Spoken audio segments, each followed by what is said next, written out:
c'est-à-dire l'art de bien parler, et le mot bien a un sens tant moral qu'esthétique. La rhétorique est la voix d'une conviction raisonnée et justifiée qui s'exprime par la plaidoirie.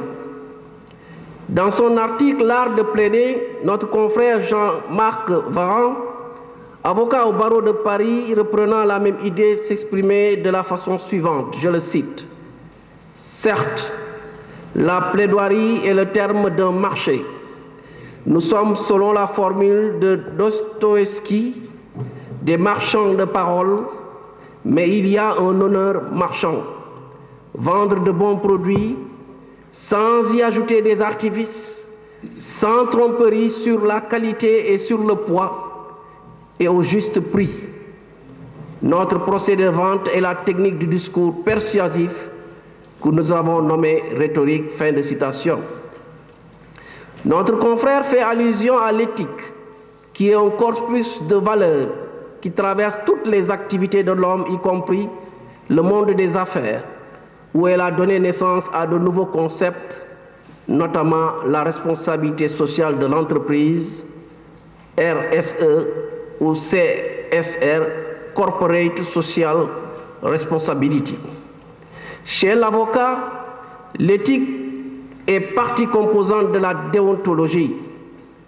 La déontologie de l'avocat est fondamentale dans l'exercice de la pratique judiciaire, dans la vie économique et sociale, et garantit la confiance entre l'avocat et son client.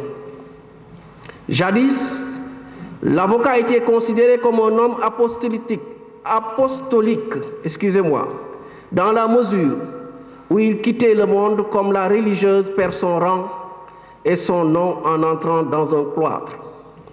Ce n'est pas pour rien que Voltaire, dans La maladie imaginaire, redoutant l'éthique des avocats, s'exclamait ainsi, je le cite, « Ce n'est point à des avocats qu'il faut aller, car ils sont d'ordinaire sévères là-dessus et imaginent que c'est un grand crime que de disposer en fraude de la loi. Ce sont des gens de difficulté qui sont ignorants des détours de la conscience. Il y a d'autres personnes à consulter qui sont bien plus accommodantes, qui ont des expédients pour passer doucement par-dessus les lois et rendre juste ce qui n'est pas permis, qui savent aplanir les difficultés d'une affaire et trouver les moyens d'éluder la coutume par quelques avantages indirects. » Fin de citation. Cher Voltaire, je comprends davantage pourquoi vous avez déclaré qu'être avocat est le plus bel état au monde. Monsieur le premier secrétaire Pape Sen, Monsieur le deuxième secrétaire Boubacar Dramé et Madame la troisième secrétaire Marguerite Dianabafal, je sais que votre tâche est ardue, mais je suis persuadé, après que vous ayez franchi tous les obstacles, vous serez à la hauteur de nos attentes, comme l'ont été vos prédécesseurs. Contrairement à une certaine presse qui m'a attribué par erreur des propos du genre « le niveau de nos stagiaires est faible », alors que je faisais plutôt allusion aux candidats à l'examen d'aptitude des stages, je dis haut et fort, les avocats stagiaires ont suffisamment montré leurs compétences. Eux, qui remportent très souvent les concours de plaidoirie au niveau du Centre international de formation des avocats de l'Afrique de l'Ouest et ailleurs.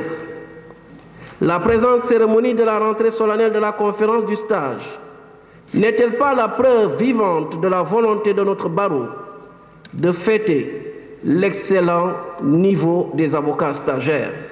C'est pourquoi, chers secrétaires de conférence, je vous prie de récidiver dans l'excellence.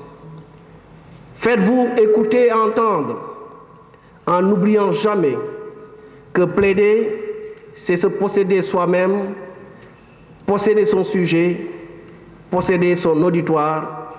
Faites donc. Je vous remercie de votre attention.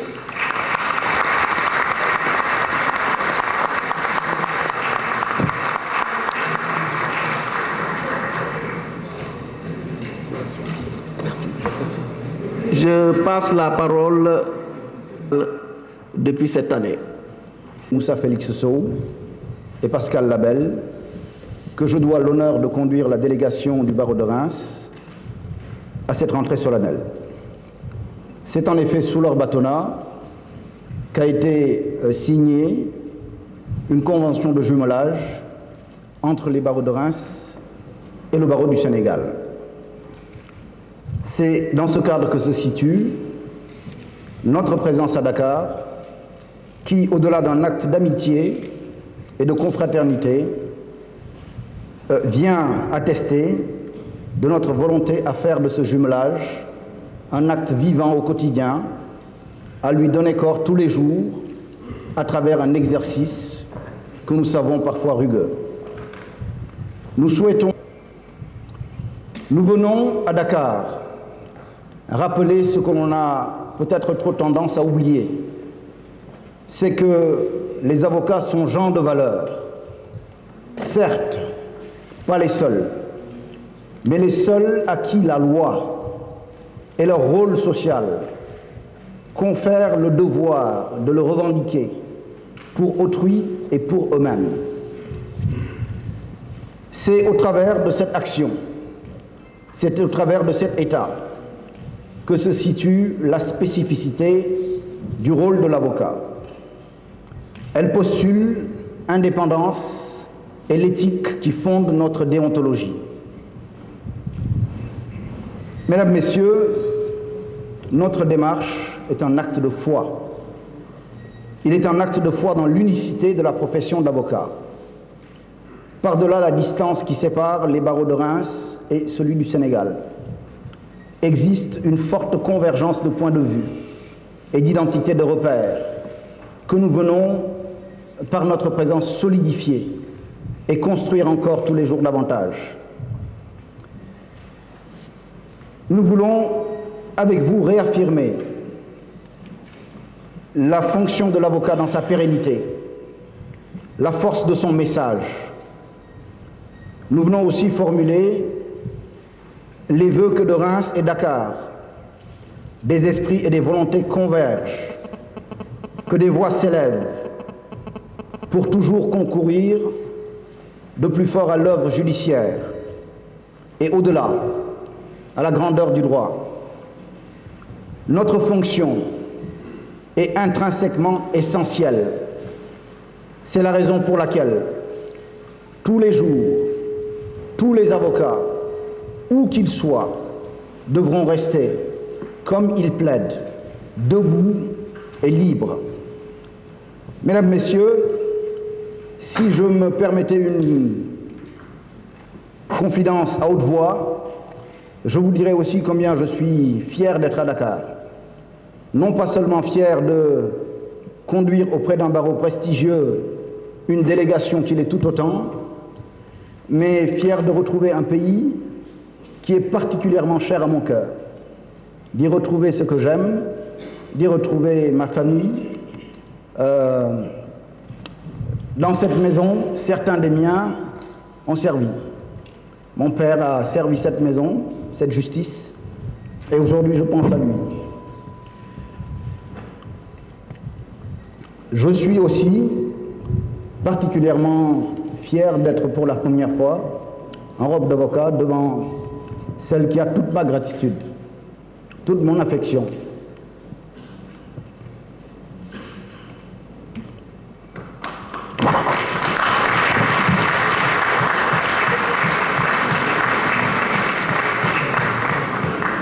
Je pense évidemment à ma mère qui est dans cette salle. Je voudrais aussi terminer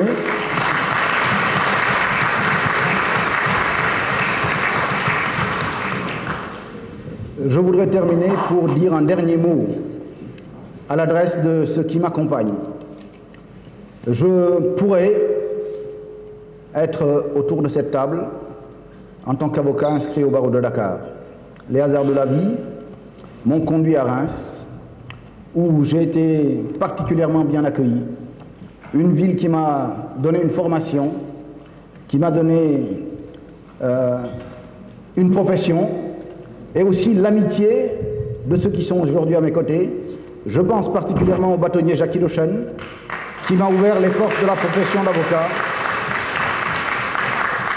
à tous les bâtonniers membres du Conseil de l'Ordre, à mes amis qui sont là, et à qui je voudrais aussi dire toute ma gratitude, parce que la Teranga n'est pas seulement sénégalaise, elle a aussi su être rémoise, et de cela je voudrais leur dire un grand merci, et à vous tous un grand merci.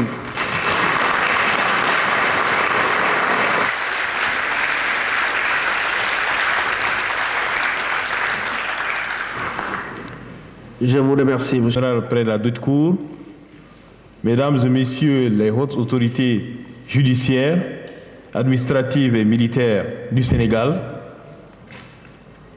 mesdames et messieurs les bâtonniers, c'est toujours pour moi un plaisir renouvelé que de prendre la parole à l'occasion de la rentrée du barreau frère du Sénégal.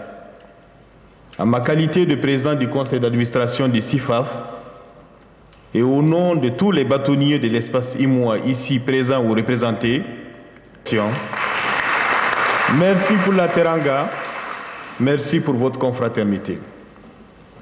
Monsieur le ministre d'État, ministre de l'Intérieur, mon cher confrère, messieurs les bâtonniers, mes chers confrères, de nos jours, nos responsabilités au niveau de nos différents ordres sont de plus en plus lourdes.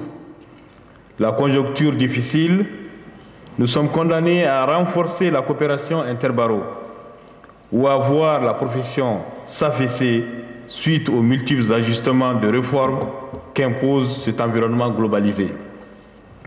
Les plus jeunes, de plus en plus nombreux dans notre profession, ont de légitimes raisons de craindre pour leur avenir, car l'exercice professionnel est de plus en plus difficile et précaire. Ces jeunes méritent notre attention. Nos efforts doivent être mis en commun pour leur formation et ensemble nous devons travailler afin de leur faciliter l'installation et les conditions d'une bonne pratique.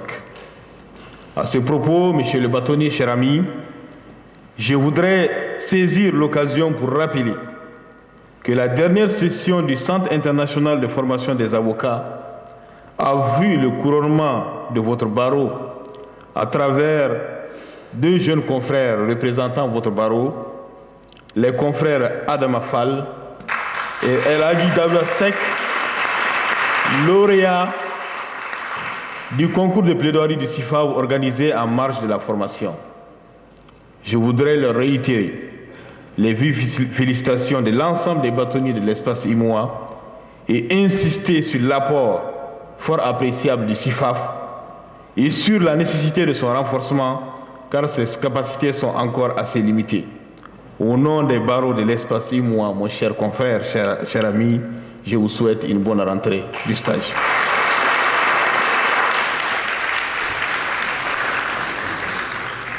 Je vous remercie, monsieur le bâtonnier Maïga.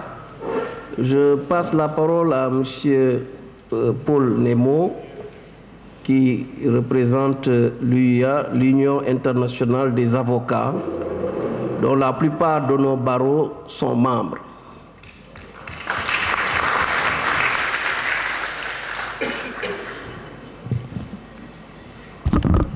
Monsieur le ministre d'État, ministre de l'Intérieur, Monsieur le Premier Président de la Cour de cassation, Monsieur le Procureur général, après la dite cour, et comme on dit au Québec, distingués invités, parce que sinon l'énumération serait trop longue, Monsieur le bâtonnier en tout cas, de l'Ordre des avocats du Sénégal,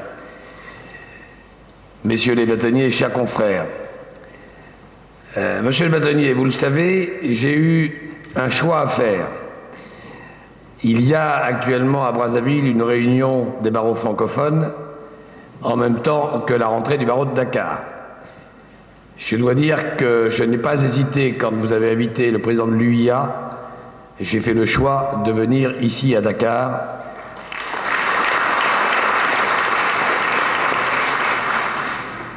parce qu'il m'apparaissait que cette cérémonie de la rentrée solennelle ou de la rentrée de la conférence du stage était importante. Et puis chacun sait les liens que j'ai avec le Sénégal.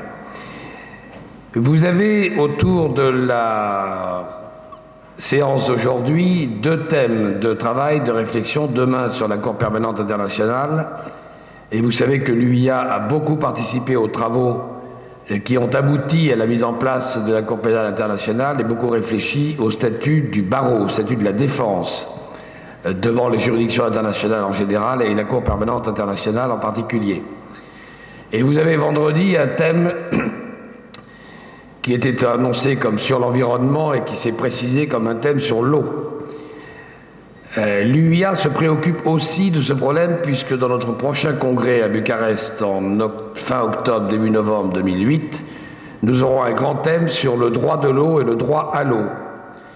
Et je fais un petit appel ici au passage à tous ceux d'entre vous qui se sentiraient motivés par ce sujet, qu'ils viennent participer au congrès de Bucarest à l'UIA. Et ça me permet de vous dire un mot, monsieur le bâtonnier, vous ne m'en voudrez pas parce que je vous l'ai déjà dit en privé, et je peux aussi le dire en public.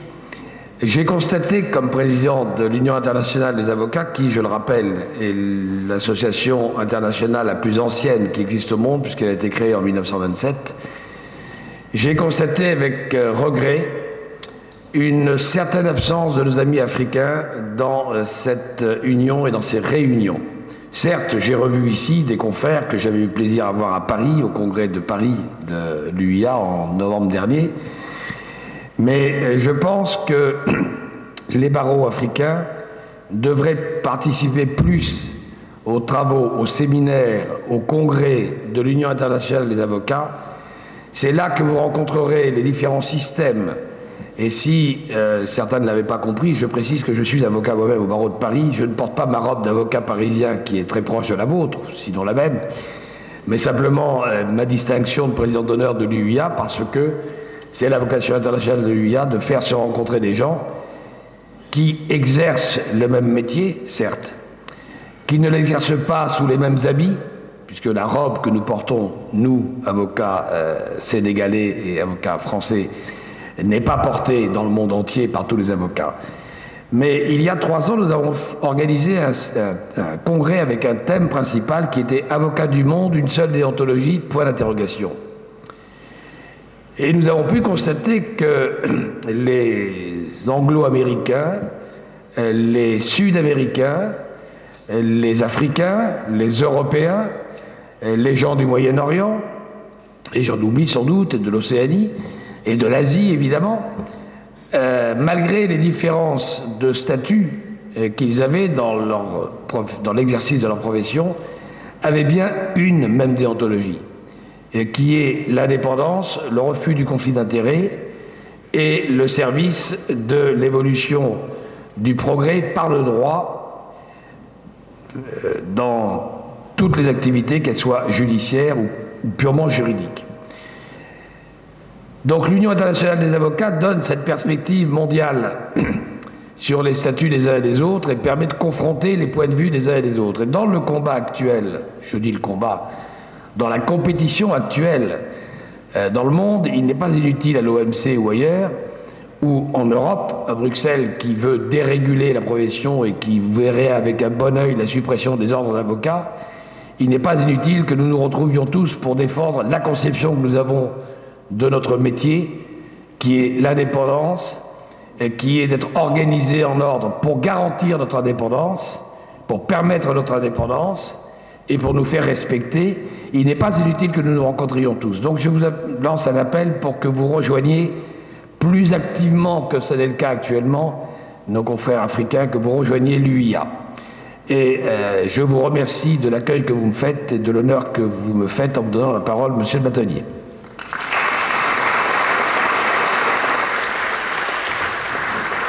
Je vous remercie, monsieur le président, pour les mots. Avant de repasser la parole à Maître Moustapha Faye, je voudrais saluer la présence du ministre d'État, Souleymane Ndéné, qui est ministre de l'économie maritime, qui est également un confrère. Sa présence nous honore et montre à quel point il reste attaché à notre profession. Nous le remercions.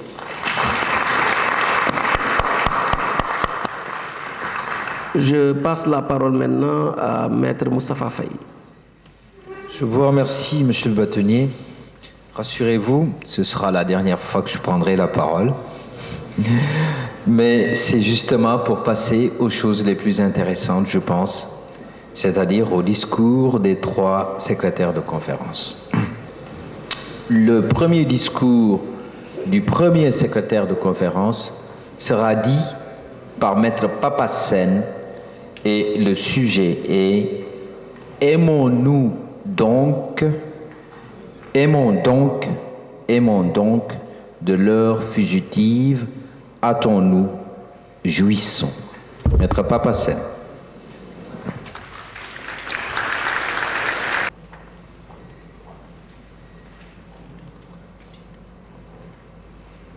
Voici venu le temps de l'amour, une histoire d'amour du temps, une histoire du temps de l'amour. Je ne veux plus aimer, et surtout que personne n'essaie de m'aimer. Lointain dans le souvenir éphémère des humains, vivait au fond des océans dans une île perdue.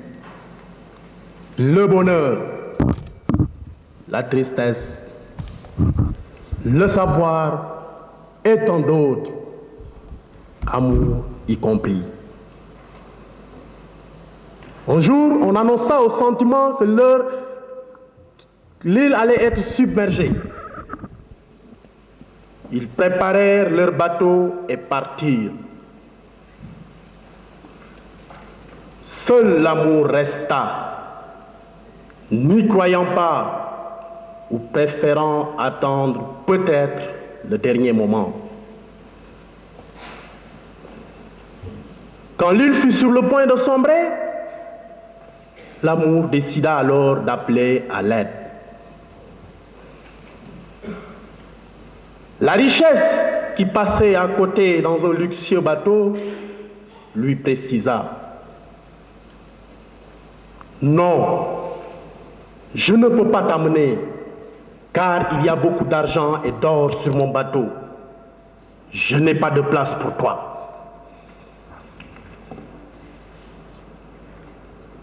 L'amour décida alors de demander à l'argent qui passait aussi à bord d'un magnifique vaisseau, lequel répondit: « Je ne peux pas t'aider, amour.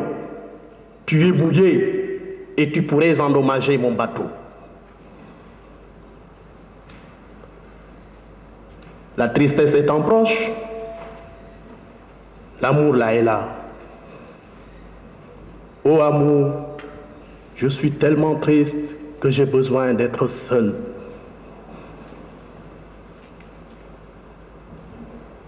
Quant au bonheur qui passait à côté, il était si heureux qu'il n'entendit même pas l'amour l'appeler. Soudain, une voix dit: « Viens, amour, je te prends avec moi. » C'était un vieillard qui parlait. L'amour, plein de joie, oublia de demander son nom au vieillard. Plus tard, l'amour demanda au savoir: « Qui m'a aidé? » « C'est le temps, » répondit le savoir.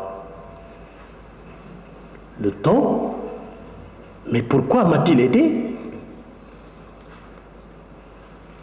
Le savoir, plein de sagesse, sourit et répondit: « C'est parce que seul le temps est capable de comprendre combien l'amour est important dans la vie. »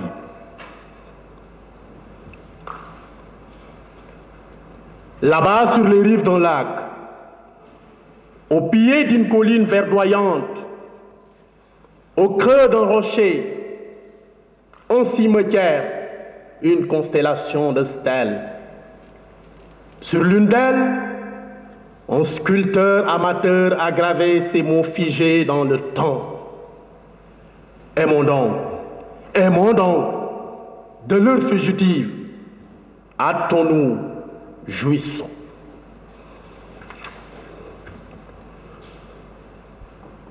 Ce vers illustre l'imbrication du temps à l'amour et de l'amour au temps.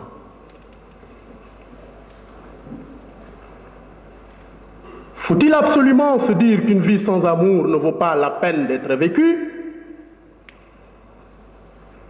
Ou faut-il penser que la fonction existentielle de l'homme est de découvrir et de vivre l'amour? Oui, il faut aimer, toujours aimer, pense Lamartine. Le temps de l'amour est court.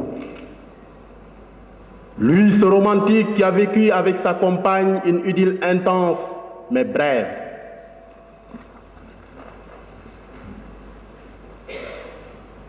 Peu d'entre nous échappent à l'omniprésence obsessionnelle du temps.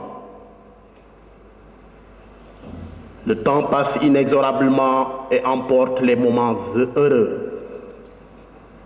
Il est capricieux. Il est celui qui donne et reprend. Le temps nous possède et nous empoigne.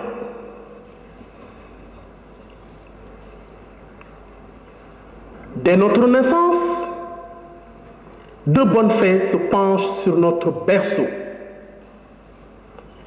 Nous aspirons à une vie remplie de bonheur et d'amour.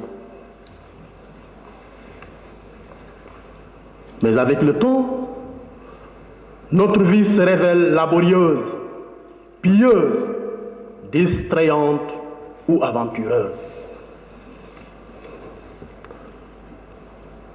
Face au temps, l'homme est fragile. Il est parfois passif et impuissant.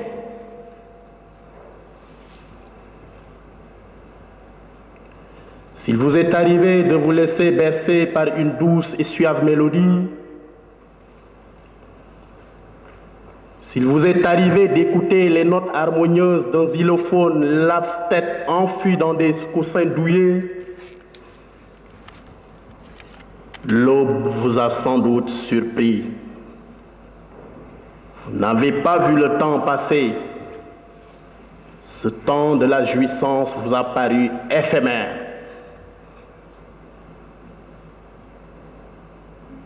Mais alors, peut-on jouir de la vie et avoir une vie utile? Oui, pense Lamartine. Il faut se hâter de jouir de la vie, faire son bonheur avant que le temps ne passe et que l'on trépasse. Jouir permet à l'homme de lutter contre le temporel et d'étancher sa soif d'éternité. Car seule l'éternité permet de corriger nos erreurs. Chacun de nous mène sa quête du bonheur. Certains se donnent le temps de l'amour. Hélas, le temps a mis à nu les dérives de l'amour.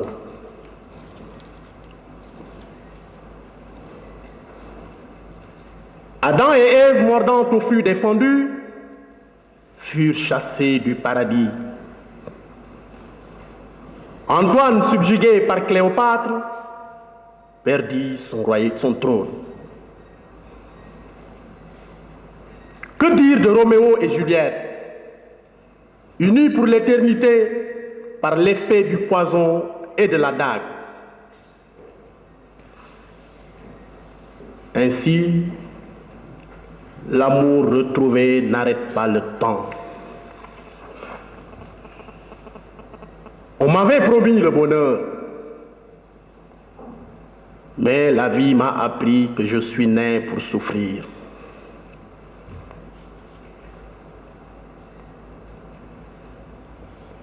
Après autant de dérives et de déceptions, ne suis-je pas en droit de proclamer « Non, je ne veux plus aimer ». Je bannis de mon langage l'amour. Je foule aux pieds ses plaisirs éphémères. Je m'autoproclame pourfendeur de la jouissance. Attention, un brin de lucidité me revient.